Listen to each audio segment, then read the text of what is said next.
How's it going, guys? Welcome to another video. In today's video, I'm going to take you through 5 of my favorite shoulder exercises. Okay, so first big shoulder movement we've got is a standard military press. So just looking to press a barbell straight above the head. There's a couple of things on this though you really need to take note of if you're going to get the best from it. A lot of people tend to press the bar out in front of them and slightly in front of their head. If you do that, you're just going to hit a lot of the front delt, and you can see from this side angle, I'm trying to push the bar back over kind of the crown of my head, the back half, and that's just going to, well, one, take a bit of the pressure away from the front delt, but spread it a little bit more through the medial, the rear, and the front delt. So essentially, you're just going to get all of the shoulder joint doing the job, so hitting as much muscle as we can, and over time that's going to lead to better overall shoulder development. Second movement we've got is a seated Arnold press. So loads of different dumbbell pressing variations you can do. I particularly like the Arnold press for the sake of, similar to the military press to be honest, and the variation we've just done. This allows you to hit kind of every angle of the shoulder because we're working through a couple of different planes compared to just a straight press. And you'll know how much tougher this movement is when you get it right compared to a standard dumbbell press, because the weight just has to come down, the weight that you can do effectively on this movement compared to an overhead standard dumbbell press. But we want lots of control. You can see here from this side on angle, we want to keep those dumbbells nice and close to you as you come down to the bottom of the movement and press through nice and smoothly, again, right over the crown of the head. Now, this movement is a movement where we're looking to isolate the outer portion of the shoulder. It's a cable, slight leaning lateral raise. You can do this with a dumbbell.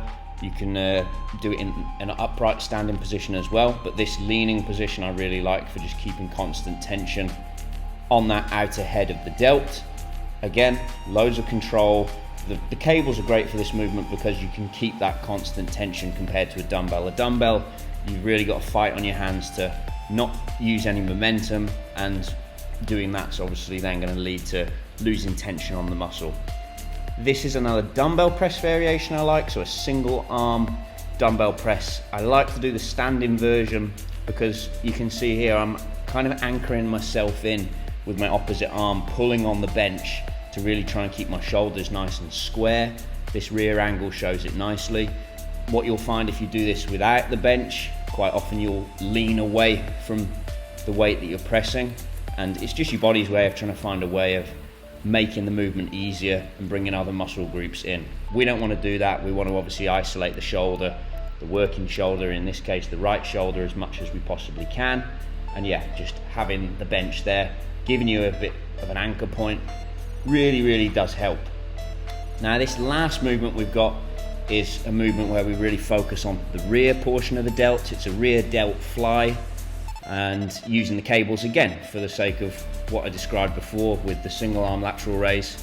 It gives you the ability to really create tension and keep tension.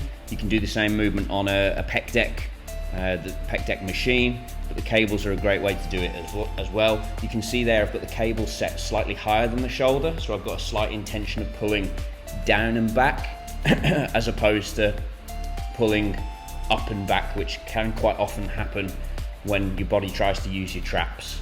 We don't want that. We obviously want to isolate that small portion of the back of the shoulders, and pulling on a very slight downward angle really helps. So there you go, there's my top 5 shoulder movements. If there's any you think I should have included, drop them in the comments, let me know what you think of the ones I've done. And yeah, you know the drill, like, subscribe, all that, and I will be sure to see you in the next one.